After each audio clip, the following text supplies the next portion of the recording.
Type చేసే ఓపిక లేక నేను ఇలా వీడియోలో మాట్లాడుతున్నాను. ఇంకా ఇప్పుడు ఆయన దొర్లిన 2 పదాలు అని అన్నారు. అది కాకుండా కూడా ఆయన ఎంతో కష్టపడి ఒక స్టేజ్ మీద నిలబడి మాట్లాడి ఆయన మాటలు అందరూ వినే స్టేజ్కి చాలా కష్టపడి కొన్ని మంచి పాత్రలు చేసి అక్కడ దాకా వచ్చారు.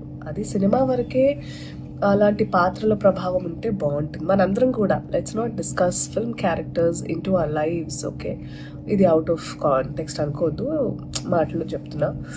సో ఆయన ఆడవాళ్ళ సేఫ్టీని ఉద్దేశించి చెప్పినప్పుడు, మంచి ఉద్దేశంతో చెప్పినప్పుడు, అరే అబ్బాయిలు మీరు కూడా అమ్మాయిలకు వాళ్ళు నచ్చినట్టు ఉండనివ్వండిరా, వీలుంటే ఇలాంటి వెధవలు ఉన్నప్పుడు మీరు సెక్యూరిటీగా వాళ్ళని కాపాడుకోవాలి, మనం కాపాడుకుందాం, మనం అలా బిహేవ్ చేయొద్దు అని కూడా చెప్పుంటే ఇంత అయ్యేది కాదని నా ఉద్దేశం. మీరేమంటారు? టైప్ చేసే ఓపిక లేక నేను ఇలా వీడియోలో మాట్లాడుతున్నాను. ఇంకా ఇప్పుడు ఆయన దొర్లిన 2 పదాలు అని అన్నారు. అది కాకుండా కూడా ఆయన ఎంతో కష్టపడి ఒక స్టేజ్ మీద నిలబడి మాట్లాడి ఆయన మాటలు అందరూ వినే స్టేజ్కి చాలా కష్టపడి కొన్ని మంచి పాత్రలు చేసి అక్కడ దాకా వచ్చారు. అది సినిమా వరకే అలాంటి పాత్రల ప్రభావం ఉంటే బాగుంటుంది. మనందరం కూడా let's not discuss film characters in to our lives. Okay, ఇది అవుట్ ఆఫ్ కాంటెక్స్ట్ అనుకోవద్దు, మాటలు చెప్తున్నా.